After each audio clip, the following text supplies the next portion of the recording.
ยังมีวันหนึ่งศรัทธาญาติโยมสิงโตก็ว่าเขาอยากกินจิ้นหมาจอกว่าท่านเป็นยังได้บ้างหมาจิ้งจอกได้ถามหายดีหรือยังท่านสิงโตมาตัวนี้อ้นถามอยู่ที่ปากถ้ำเจ้าสิงโตว่าโอ้มาช่วยข้ากรรมกะข้าจะตายอยู่แล้วสิงโตเจ้าเล่ห์แกล้งล่อให้หมาป่าเข้าไปแต่เจ้าป่าหมาป่าคนนี้บ่ได้เข้าไปศรัทธาญาติโยมหมาป่าตัวนี้มันสร้างสังเกตสังกาเห็นห้วยเท้าของบรรดาสัตว์ต่างๆที่เข้าไปแล้วบ่ได้กลับออกมาสักตัวอันนี้คือปัญญาศรัทธาญาติโยมคนเฮาที่มามีปัญญาล่ะก็จะต้องเป็นอาหารของสิงโตนิทานเรื่องนี้เพิ่นได้สอนอกสอนใจเฮาไว้ใหญ่อย่าไว้วางใจคนพาลแม้ในยามที่เขาแซงมดเขี้ยวเล็บแล้วก็ตามอย่าไว้ใจคนอื่นศรัทธาญาติโยมแล้วผลสุดท้ายเฮาก็จะจงใจตัวเก่าแต่เนื้อศรัทธาญาติโยมทั้งหลายอีพ่ออีแม่เนี่ยอาตมาภาพดึงได้มาได้มาจ๋ามาเป็นตัวแทนของท่านอาจารย์ท่านพระอาจารย์จิรเดชที่จังมาจัดรายการในวันยามค่ำยามเย็นอนุโมทนากับโยมวิไลชัยประกันจังซอแม่นน้อยนะอยู่กรุงเทพเนอะจังซอดีจังทรงดังก็วิไลชัยประกันเนอะในสถานญาติโยมเนาะเคยมาซอที่วัดหนองเห็นตลอดน้องกอย่าให้กำลังใจขอบคุณนักเนอะน้องกอย่าเนอะท่านโสรโตภิกขุโยมอรุณีใครต้องการแปลงรถแปลงรังกับไปที่เนี่ยโยมอรุณีเนี่ยที่รับปุ๋ยนะนโมทนาสาธุเนาะคุณแดงพันน้อยพ่อเลี้ยงอยู่โดยปุ๋ยพ่อเลี้ยงโดยปุ๋ยปีนี้เป็นแบบเต็มที่เลยเต็มที่อย่างม้วนเนาะตะกี้กับลูกสาวก็มาทำบุญวันเกิดอนุโมทนาสาธุเด้อให้มีเป็นลูกที่ดีของพ่อของแม่พ่อแม่นั้นเมื่อได้ทำบุญสร้างกุศลแล้วก็ขอพบแต่สิ่งคุณงามความดีสิ่งอันที่มันบดีประดีก็หนีออกจากครอบครัวไปเนาะให้มีศรัทธาท่านได้มาอุปถัมภ์วัดวารามก็มีโชคมีลาภต่อไปเนาะศรัทธาญาติโยมโอ้ได้กึ่งชั่วโมงได้ชั่วโมงแล้วฮะได้ชั่วโมงละเนาะได้ชั่วโมงแล้วเอาเหนื่อยมากอย่างเหนื่อยมากเข้ามานะเอาอ๋อได้ก็อู้กันโอเคก็อู้กันเนอะเดี๋ยวก่อนเนอะเดี๋ยวก่อนดูโทรศัพท์ก่อนเนาะเอาเน้นมิกน่ะดีละจะโยมเนาะถ้าใครฟังลองโทรมาเนาะก็เดี๋ยวอาตมาภาพจะได้อู้เรื่องอานิสงส์กันแผ่เมตตาต่อไปหรือว่าจะอู้ต่อถ้าไม่มีคนโทรก็อย่าอู้ต่อลองโทรมาที่0828857225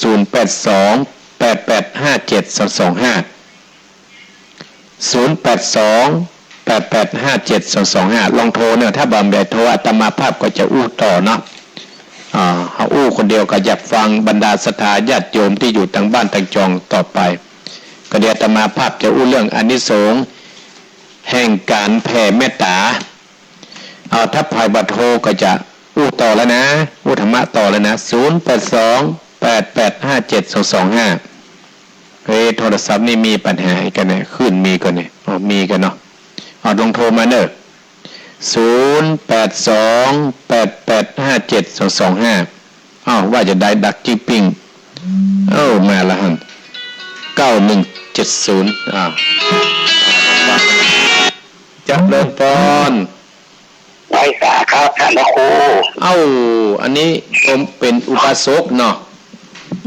สาธุยุงโควิดตลังห้ามครับพี่น้องยุงโควิดว่าจะได้วันนี้โควิดมาก่อนนี่ครับเป็นกำลังใจให้แน่นะพระครูฟังกี่โมงมาโดยลองทำฟังตั้งแต่เริ่มตรวจมนต์โดยท่านพระครูนะครับอายุหนุ่มอายุน้อยฟังอาตมาภาพเข้าใจง่ายกว่าโยมเข้าใจดีครับฟังสบายอกสบายใจดีครับวันนี้อาตมาแทนเพิ่มได้นะยงโควิดเนอะไม่ต้องกันแล้วแต่แกแต่ละท่านครูจะต้องมาวันพุธมาวันพุธวันนี้ท่านผอว่าออกกำเพิ่นไม่ได้มาก็เลยต่อกวดสถานีเงียบมวยแตนใจได้เนาะครับผมเป็นกำลังนะครับนโมทนาจงโควิดเด้อ สาธุครับ เจริญพรเจริญพร ได้กี่โมงแม่เปิด เจ้าว่าแต่เจ้า อยู่ที่ไหนอยู่ก่อน อยู่โดยรอ ไม่หลวงไม่ก่อนเนี่ย แม่แต่แกเจ้า โอ้เสียงหนุ่มขึ้นมาหน่อยไม่หลวงปอน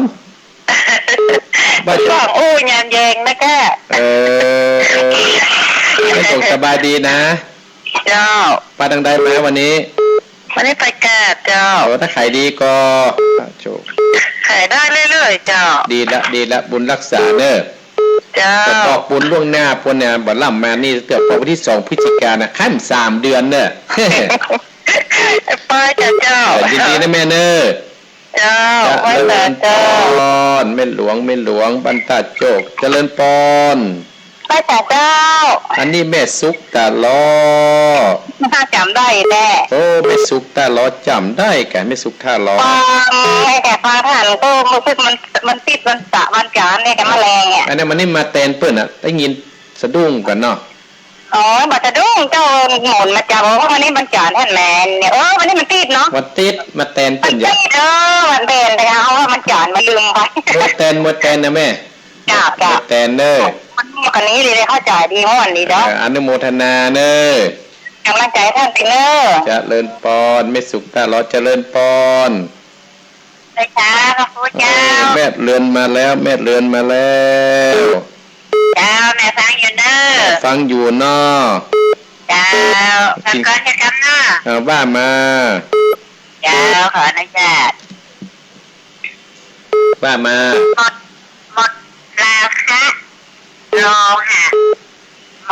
คะแล้ว อ้าว ยึด2 แก้วจิต2 แก้วเกิดเลิศดี ว่า ไม่ มา สอง ย่อมมีค่าสูงหลักสูงเสียสูงจริงยิ่งเงินทอง ดีแล้ว เหมือนเดิมเหมือนชุดทำท้องฟ้าจะงามงาม จิตกระเสมเต็มปรีดีตลอดเป็นจิตปลอดจากโฮมในโลกสาม ดี เครื่องผูกมัดฉลัดหมดแสนงดงามเข้าถึงความทุกข์ขัดนิรันดร ดี เจ้า ยินดีเจริญพรเนอะเจริญพร แต่เสร็จเจ้าเราคุยแม่ปณีอ่ะ ปานีว่าจะได้ แม่ปณีนี่แม่ฟังพระอันครูวันบ้าทำม่วนดีเขาเข้าใจจะดีนะไม่นอนฟังนี่นะ ดีแล้ว เรื่องเนาะ ดีแล้วเนอะดีแล้ว เจ้านี่แม่มาได้ไล่ท่าตัวไหนแม่เรือรับลืมตื่น ดีแล้ว แม่ไหวแม่เลงเนี่ยเรียบร้อย ดีแล้วกินข้าวเห็นเนอรับเห็นเนอ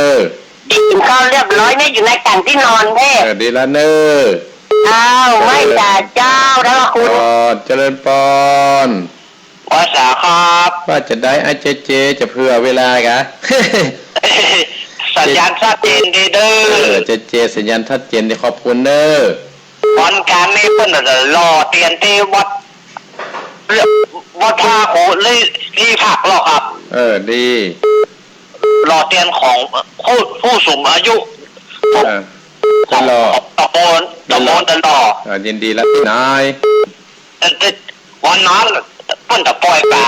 ของหมู่โรงเรียนได้รอโดย ยินดีเนอยินดี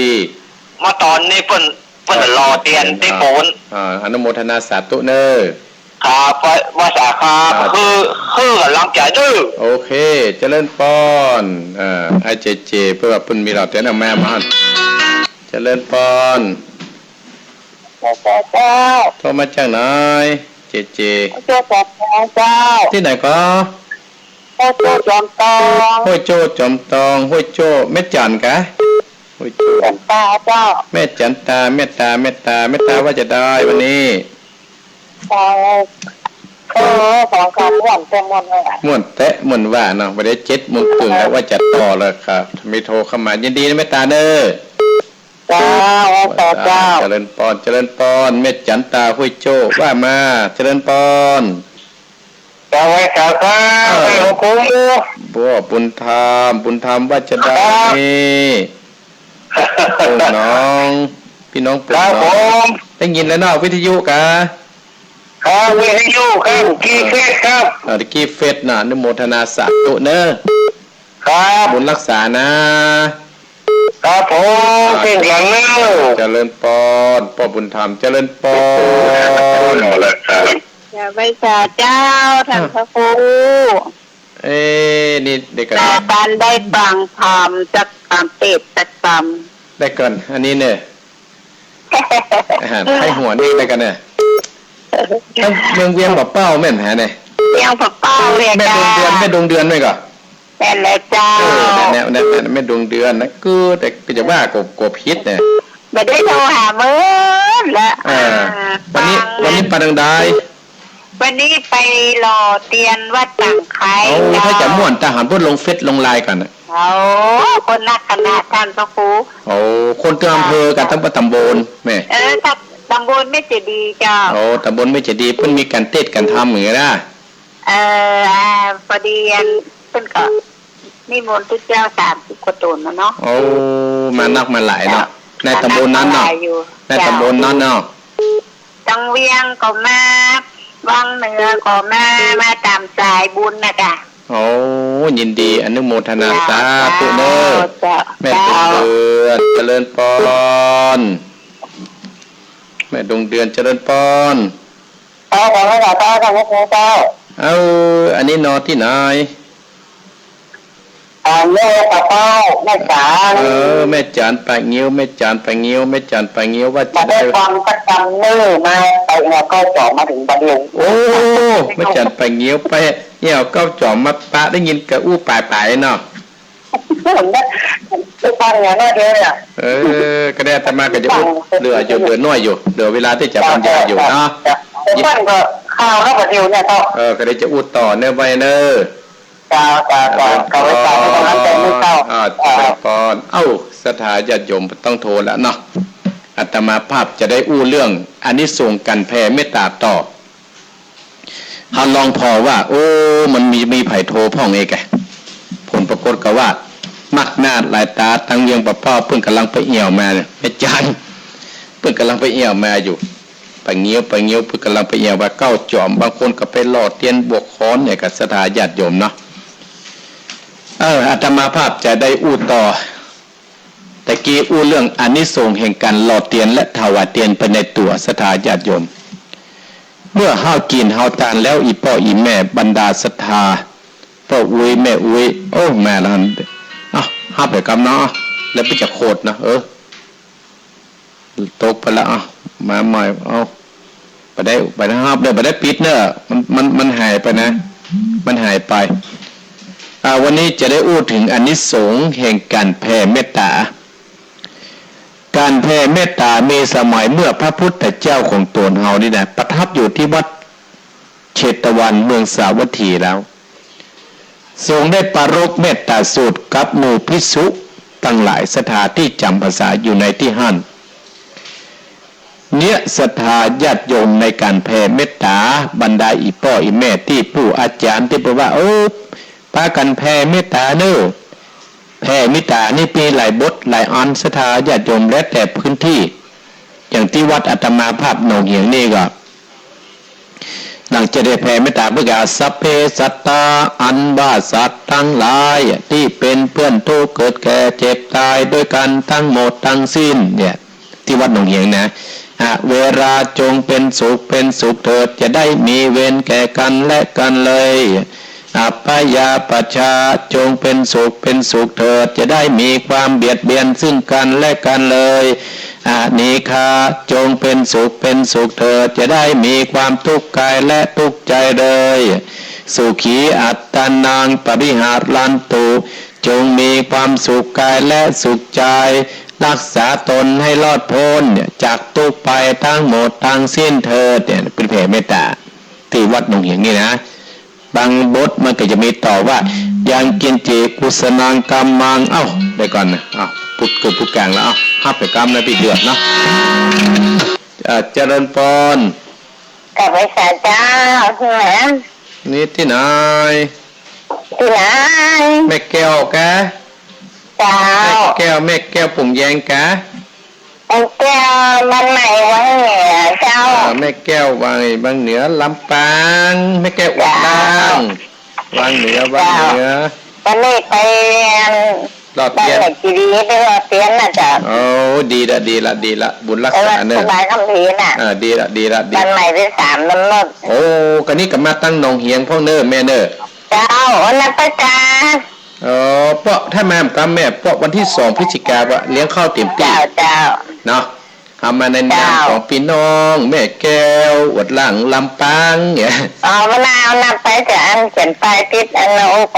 ได้ก็มาได้หันกันเนาะยินดีแม่แก้วเนอะ นี่แหละสบายใจละ ยินดีแม่แก้วนะ เจ้า นะโม เจ้าให้กำลังใจเจ้า เจริญพรท่านผู้กึ่งผู้กลางและสถาญาติโยมเจริญพร ไปฟ้าเจ้า อยู่ที่ไหน อยู่ปากซ้ายเจ้า ปะสังละปูนเนี่ยเนาะ เจ้า แม่ฟังอาตมาเมือนละกา เมื่อแล้วแต่หลายปีมาแล้ว หลายปีมาแล้วแม่อายุเท่าใด อายุ49เจ้า โอ้49อายุ49ปะสังละปูน เจ้า แม่ฟังมาเมือนละเอ๊ะ เมื่อแล้วแต่เกิดอยู่พระธาตุใบหน่อยแล้วเจ้า อยู่ตั้งแต่พระธาตุดอยน้อยเคยมาตั้งหนองเฮียงเคยมาตั้งดอยหลอกก่อ ได้หนอที่ไปเจ้าแต่น้องเงินเคยไปเจอ เกิดมาเจอก็เจอเนอะถ้ามีโอกาส เจ้า จะได้หู้จักกันอายุ49โอ้ก็ยังเป็นคนหนุ่มอยู่นี่50ยังบ่ถึงเตอนี่ เจ้ากับเจอแล้วจ้า ดีละยังอยู่แห่ม100ป่ายก่อนแม่ยังอยู่แห่มร้อย ขอ ป่าย เตะเกิน แข็งแรงแล้วจะโรยอยู่จะได้มาทำบุญกับหนองเฮียงหลายเตื้ออยู่ เจ้าทำโอกาสจะแหละไป มาเลยวัดหนองเฮียงตำบลสันติสุขนี่นะแล้วรู้จักอาตมาก่อโยม หูแจ๊กกะเจ้า รู้จักอีก หู อะ แจ๊กกะ เคยหันเนาะ เจ้า เคยได้อู้กันก่ออู้ประเดี๋ยวได้กัน เคยดูกันสักเกิน กะอู้อ้นเลยเนอะนี่อันนี้ประสังละปูนอายุ49นะตัวลุงนี่เนอะ เจ้า อาตมานี่57 57แล้วดีเนาะ ยินดีนะแม่เนอ เจ้าไว้ฟ้าเจ้า เลินปอนประสังหลับปูนอาตมาพี่น้องหลับประสังหลับปูนก็อายุ49แม่แก้ววังเหนือก็โทรมาแล้วสถานแม่จันไปเงี้ยวก็ไปเอี่ยวมาละมาฟังอาตมาภาพอันนี้ส่งแห่งการแผ่เมตตาที่อาตมาภาพตะกี้มันถึงปุ่นแล้วล่ะบางบทบางที่เพิ่นก็ว่ายังกินจิกุศลังกัมมังกรรมใดที่เป็นกุศลอันใดอันหนึ่งที่ตัวข้าพเจ้าได้กระทำแล้วนี้จงเป็นส่วนแด่ท่านผู้มีพระคุณทั้งหลายมีบรรดาและบิดาครูบาอาจารย์และญาติมิตรพี่น้องวงศาคณาญาติตลอดถึงสัตว์เหล่าอื่นซึ่งเป็นเพื่อนเกิดแก่เจ็บตายเหมือนจะว่าอีหลอดยาวหรอสถายาวนะท่านทั้งหลายจงได้รับส่วนบุญส่วนกุศลนักสถาญาติโยมเนี่ยเมื่อสมัยหนึ่งพระพุทธเจ้าประทับอยู่ที่วัดเชตวันเมืองสาวัตถีได้ตรัสประรบเมตตาสูตรให้แก่บรรดาภิกษุทั้งหลายที่จำภาษานั้นเพิ่นได้ตัดไว้อยู่11ประการสถาญาติโยมเวลาที่เหลือได้จับเหมาะพอดี1หลับเป็นสุข2ตื่นเป็นสุข3บ่ฝันหาย4เป็นที่รักของมนุษย์ทั้งหลาย5เป็นที่รักของอมนุษย์ทั้งหลาย6เทวดารักษา7ไฟยาพิษสัตวุธบ่มาล่วงเกิน8จิตเป็นสมาธิ9สีหน้าผ่องใส10บาลงตั้งตาย11เมื่อยังมีชีวิตก็จะได้บรรลุพระธรรมย่อมถึงขั้นสูงชั้นพรหมก็ดีเมื่อเฮายังบัดตายก็ดีเมื่อเฮาก็จะได้บรรลุถึงชั้นธรรมเข้าถึงชั้นพรหมได้สถาญาติโยมและจะเกิดปัญญาเกิดขึ้นอันนี้ส่งแห่งกันเมตตาเนี่ยพระพุทธเจ้าของเราประทับอยู่ที่วิหารเชตวันและสาวัตถีทรงตัดปรโรแก่เมตตาสูตรแก่ภิกขุทั้งหลาย ว่าอานิสงส์เมตตานะมี11ประการเน้อตั้งเจ้าตั้งหลายนึ่งก็รับเป็นสุขญาติโยมทั้งหลายถ้าเฮามั่นแผ่เมตตารับก็เป็นสุขไปว่าพอตื่นก็จะเป็นสุขบ่มีเรื่องบ่มีเล่าสักอย่างและก็บ่ฝันหายศรัทธาญาติโยมเนี่ยศรัทธาญาติโยมอาตมาภาพจึงได้น้อมเกินบรรดาศรัทธาญาติโยมทั้งหลายไหว้พระสวดพุทธคุณธรรมคุณสุดคุณหลวงซะก่อนและนอนหลับกับหมอนกับไปหาพ่อหาแม่กับไปหาคุณครูบาอาจารย์แล้วเฮาดึงฝันหายและเฮาเป็นที่รักของมนุษย์ทั้งหลายโอ้ไอ้นี่มันเป็นคนดีแล้วมันแผ่เมตตาละศัตรูก็แผ่เมตตาให้เจ้ากรรมนายเวรก็แผ่เมตตาให้เองอ่ะมันก็เกิดความเป็นที่รักของมนุษย์และเป็นที่รักของมนุษย์ทั้งหลายกับพวกปีศาจทั้งหลายและเทวดาก็โตยรักษาศรัทธาญาติโยมนะมาโทรมันเสียงเอาแค่10 นาทีแล้วเจริญพรไปสาแก้วท่านพระครูแม่น้อยว่าจะได้แม่ฟังอยู่เนอะแม่น้อยฟังอยู่แม่น้อยจังจูวันนี้ไปรอเตียนเพิ่นก็สุขสบายม่วนเนาะโอ้ยคนนักนะท่านพระครูอ๋อบดีค่อยปล่อยแต่เห็นเลยมันใกล้นี่มันบักไก่อะเนาะดีละเจ้าที่ฟังใครนี่บันไดแม่ฟังมากี่โมงโอ้ฟังตั้งแต่ต้นแล้วแหละแต่อาตมามาแตนปุ่มได้แม่เนี่ยบ่ใช่วันอาตมาภาพเลยนะมามวยแตนนะวันนี้นะมวยแตนฮะมวยแตนเหรอมวยแตนน่ะตีประจำแตนได้กะฟังใกล้กะมาใกล้แม่ฟังก็ครูว่านะท่านก็ครูอายุเท่าไหร่หรอ57ยังพ่อไปซื้อพ่ออาตมาอายุ80ยุ่งเนี่ยแล้วแม่เท่าไหร่อ๋อแม่อายุ80โอ้ยอย่ามาโทษให้เขาอ่ะว่าไปแต่หน้าตาหนุ่มเหรอ70แม่จะไปไหนมาได้ล่ะ70หรอก70อายุ120นะแม่เนอะก็จะได้กินได้อยู่ทุกการเจริญพรแม่น้อยสุขสบายเจริญพรสวัสดีค่ะท่านครูเจ้าอันนี้ได้กันเนอะไปกินแม่น้อยสุขสบายอันนี้แม่ลายกันแม่ก็แม่เจ้าแม่ไปบัดได้เนอะไปรอเตียนกับไปบัดได้แม่โกนนะแม่โกนกันไม่ลายแม่กับแม่โกนแล้วก็หัวฝาถนนพวกนี้แม่ไปหัวได้เริ่มดีนะได้อู้ได้เนาะเจ้านั่งได้ก็นั่งได้แม่นั่งอู้ก็อันไว้เป็นเข้าครูเลยค่ะน้อยคนหลวงคนใหญ่นั่งไฟเก่งโจ๊บอะไว้ค่ะนะแม่ก้นถนนโดยน่ะลูกบ่ได้เนาะก้นถนนนั่นพูดดาบเจ้าได้ปองยาก่อแต่ปองยาจะให้หมดเจ้าแล้วใครดูแลตอนนี้เจ้าอิสระสมองด้วยเจ้าแล้วใครดูแลแม่ใครดูแลใครพ่อกอยเข้าน้ำเพื่อกินเนี่ยการลูกดาวนะกะหลานดาวนะกะลูกสาวนะกะไม่ลอยเนาะเจ้าบ้านไหนเนี่ยก็แม่เหมือนไปตามเตียงผมได้ไปลำดีนี่บ้านเนี่ยก็แม่อยู่บ้านนี่ก็แม่อยู่บ้านนี่ก็ไม่ไรใช่เจ้าแม่สันทรายหอมหายนะแม่เนอะเจ้าเป็นกำลังใจท่านอูด้วยนะเจ้าบุญรักษาเจริญพรเนอะแม่เนอะเจ้ากลับมาจ่ายเจ้าเจริญพรเม่ไรก็อาตมาภาพก็ขอไล่เคาะไล่พายเสนียดจังไรที่มีในบ้านในจองเนอะเจ็บแล้วก็ให้ปันห่มปันหายนี่ดีกว่าเก่าเด้อเดินเหินเดินอากาศไปที่ห้านก็ขอมันห่มปันหายเนาะได้ฟังอาตมาภาพแล้วก็ขอเม่ไรนี่อยู่ดีมีสุขเนอะให้ปันห่มปันหายนะแม่เนอะจะไปท้อมันถ้ามันท้อมันจึงยุ่งนะแม่จะไปท้อเฮาให้กำลังใจแม่เนอะกำลังใจแม่เนอะโยมอนุโมทนากับโยมรัชนีแม่จิรพันธ์ปิยพรนี่ขอบคุณพ่ออาคมเตชนาอนุโมทนาสาธุเนอะที่เป็นฟังเนาะศรัทธาญาติโยมอาตมาภาพได้อู้ถึงกี่ข้อได้ลืมไปแล้วข้อที่7ข้อที่8จิตเป็นสมาธิข้อที่9สีหน้ามันผ่องใสข้อที่10บรรลุตายศรัทธาญาติข้อ11เมื่อเฮายังบัดตายตัวเฮาก็ต้องบรรลุ ถึงจันทร์ผมแน่นอน11ประการเนี่ยองค์สมเด็จสัมมาสัมพุทธเจ้าได้เทศนาให้กับภิกษุทั้งหลายศรัทธาญาติโยมเนาะเอ้าโทรมาเหลือ10นาทีโทรมาเต็มที่โทรมาเนอะเจริญปอนว่าสาครับ ว่าจะได้เจริญปอนเจของแม่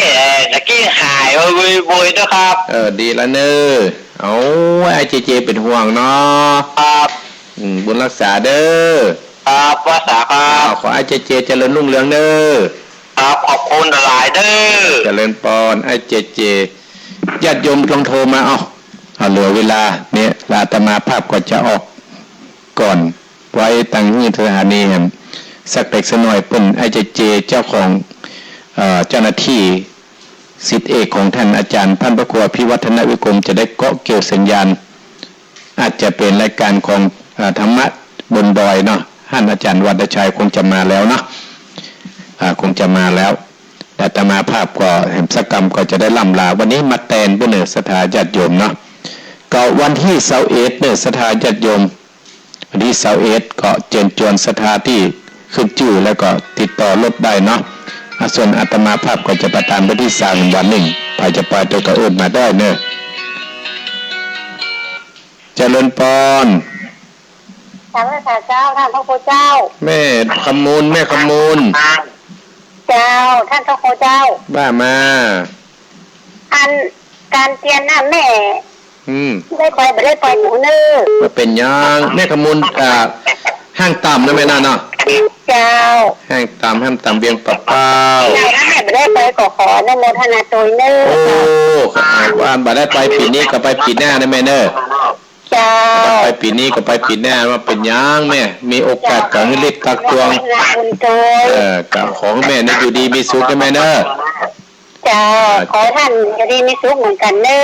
ตอนนี้ย้อนไปแม่เนอะเจ้าค่ะว่าเจ้าจะเลินก่อนโอ้แม่คำมุนว่าอาจจะไม่ได้ไปเป็นยังแม่เป็นยังโทรมาเนอะสตาญาติโยมบอกเบอร์แห่งกรรม0828857225เวลาที่เหลือนี่สถาญาติโยมบรรยากาศเนี่ยมันเหมือนเดือน7เนี่ยลมโชโซใครเป็นทางบ้านเฮาเป็นก่อสถาญาติโยมเนาะเป็นกันก่อนี่ก็อนุโมทนากับสถาญาติโยมยนต์จันทาธรตานใส่ฝนไม่ลงใส่ฝนอนุโมทนาสาธุคุณแวร์ทรายพันน้อยแม่กาไข่เพชรไข่พลอยอยู่บนดอยปุยอันนี้ก็ใจบุญใจกุศลสร้างวัดสร้างวามานักหนาป่าป้านสถาจักจูงสถาตั้งนอกตั้งปังมากินมาตานวัดเฮาวัดนงอย่างเอาโยมอนุรักษ์โยมอนุรักษ์แม่นงหังแม่นงรักษ์อภิทองจาเหล่าญาใต้น้องเกตวันโตนอนุโมทนาสาธุเด้อกับหลวงพ่อที่เข้ามาพอโทรเข้ามาเจริญพรว่าจะได้พี่น้องบวกคอนพังอยู่ผมพังอยู่แต่เจ้าท่านก็คู่กันอาจารย์บอกมาได้หรอวะ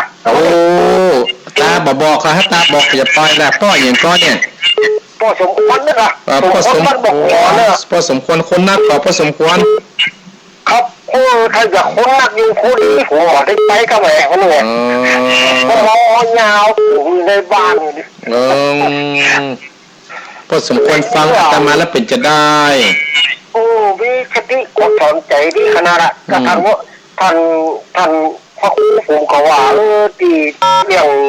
คนกินเหล้ากินยาในท่านพระครูขอสอนจิตสอนใจของผมเลยกันได้ต่อเนาะวันหน้าถ้าเวลามีเนาะครับผมยินดีเด้อพ่อสมควรเด้อครับผมสมควรขอให้อยู่ดีมีสุขเด้อพ่อสมควรเด้อครับผมไปสาครับอายุ100 สาวเจริญพรอันนี้พอสมควรบวกขอนศรัทธาญาติโยม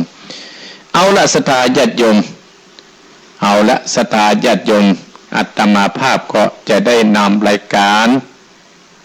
ธรรมะยามเย็นในตอนค่ำคืนนี้ไปนะศรัทธาญาติโยมเข้ามาเจริญพร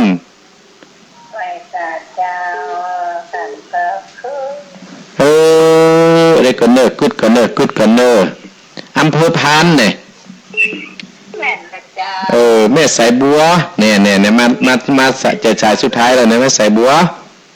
สายสุดท้ายกะจะฮิสายสุดท้ายบ่ได้ฟังเพิ่นกะได้ฟังอยู่มันได้ไปไหนไปพุ่นน่ะฟังอาตมากี่โมงอ่ะอ๋อตะกี้แม่ไปออกกำลังกายมาอยู่มาฟังก็มันจะนั่นนะเพิ่นจะจบแล้วเนาะเจ้ายินดีแม่เด้อจ้าให้กำลังใจนะแล้วก็คือเจริญพรให้สาเจ้าท่านพระอยู่ไหนเรียกป้าเป้าแม่ขจารวันขาเจ้าเวียงป้าเป้าว่าจะได้มันขาเจริญเจ้าพังโยแต่มันเลยทนได้บ้านสามเจริญกับแม่เจ้าพันขาเจริญเนี่ยสามเจริญภาษาพันขาเจริญแม่ขจารเนี่ยสาเจริญอาตมาก็นึกไปปุ้นอยู่แม่ขจารนี่เนาะเจ้าก็เกิดอาตมาแต่วันนั้นเจ้าก็ไปว่าจันเจ้าแล้วแต่ว่าได้ไปหามได้แล้วก็หน้าที่แสดงกะอันนี้เวียงป้าเป้าสาเจริญเนอะเฮ้ยกะเงียบไปมาเงียบมาปีเลี้ยวตีรอเตียนเจ้ากะไปหาอยู่แล้วมันลืมมันจำมาแล้วมันนักนะแม่เนาะนั่นอ่ะมันนักโคนเปิ้นจำนักหน่อยดีแม่เนอะที่แม่จันคำสีไซโมแม่เก่งคำแม่กังคำเนอะดีเนอะเจริญพรเนอะเจริญพรสุดท้ายนะเอาพอแล้วเนาะสุดท้ายกับนี้แต่นั้นนะเจ้ากับไรซาเจ้าขอบคุณมาจากไหนต้องไปได้เดินเจ้าแม่สีพานบ่ใจบ่ใจมาโดยแดนแม่หยังเนี่ยเคยโทรมาละกังมาละเจ้าเนี่ยมันบอกขจำกับแม่พันเนี่ยมันใจกะบ่ใจเจ้าแม่ใส่พินเจ้าแม่ใส่พินแม่ใส่พินไม่ใส่พินไปไหนในวันนี้โดยแดนวันนี้อยู่บ้านเจ้าอยู่บ้านจะไปเติบดูนขนาดไหนกันเจ้ามาเห็นวันนั้นเขาไปแม่ก็ดูนขนาดไหนเนาะเจ้าไม่ใส่พินอายุเท่าไหร่แม่อายุเท่าไหร่แล้วเนี่ยปีหน้าจะได้เงินเดือนละเจ้าปีหน้าได้เงินเดือนแล้วเป็นรุ่นปีอาตมาภาพ2 ปีเนาะเจ้ายินดีเนอะขอให้อยู่ไปดำเนินนะแม่เนอะจัดเจนดีเนอะเป็นกำลังใจให้ทางไปเนอะเจริญพรแม่สายพินบ้านดอยแดนอนุโมทนาสาธุช่างเทคนิคสามเณรมิกสร้างเทคนิคสามเณรมิกก็เริ่มเก็บครอบเก็บครัวและสถานญาติโยมเนาะสร้างเทคนิคเริ่มเก็บครัวแล้วเพิ่นยังไม่ได้จบจ้ะจะเก็บแล้วเขาต่ออย่างสัก2 ชั่วโมงดีกะสามเณรมิกอนุโมทนากับสถานท่านทั้งหลายที่โทรมาเนอะสถานเนาะที่โทรมาวันนี้ไอโควิดโดยหลังถ้ำแม่หลวงปันตาโจกแม่สุกตาล้อแม่เรือนลำปางมบก่อนให้โดยแม่ปณีต้นเพิ่มไอเจเจ้าช่างเทคนิคห้วยโจแม่จันตาพ่อบุญธรรมปุ่งหนองแม่ดงเดือนเบืองปะเป้าแม่จันปะงิ้วเวียงปะเป้าแม่แก้ววดล่างวังเหนือปัสังลำปูนอายุ49แม่น้อยสุขสบายแม่ลายสันทรายของแม่ลายไหเวยนะแม่เนอแม่คำมูลแห้งต่ำพ่อสมควรบวกขอนแล้วก็แม่ใส่บัวอำเภอพานแล้วก็พี่น้องเวียงสาเจริญแม่เก่งคำและยมสายพินสายพินดอยแดนอนุโมทนาสาธุเด้อขอบคุณทุกเสียงทุกสายที่ได้โทรกล่าวมาอย่างตนตัวอาตมาภาพเอาละศรัทธาญาติโยมทั้งหลายถึงเวลาแล้วอาตมาภาพก็ขอลาศรัทธาญาติโยมเสียก่อนวันจันทร์ก่อนมาเจอกันใหม่เวลาเนี้ยเด้อตั้งแต่นี้เป็นต้นไปก็ขอบรรดาศรัทธาท่านผู้ฟังของอาตมาภาพตลอดถึงเจ้าของสถานีทุกสถานีและศรัทธาทุกคนที่โทรมาและไม่ได้โทรมาให้มีแต่ความสุขและความเจริญคิดและปรารถนาสิ่งใดก็ขอให้สมความมุ่งมั่นปรารถนาทุกประการตั้งแต่วันนี้เย็นนี้ สมดังคถาบดีขององค์สลีสัมมาสัมพุทธเจ้าตรัสเทศนาเป็นภาษาบาลีว่าสัพพิติโยวิวัสสันตุสัพพะโลโกวินัสสันตุมาเตภวัตวันตดายโยสุขีติคายุโกภวะอภิวาทนาสีดิสะนิจังอุตตาปจายโนจัตตาโลธรรมาวัฏฏันติอายุวโนสุขังพลัง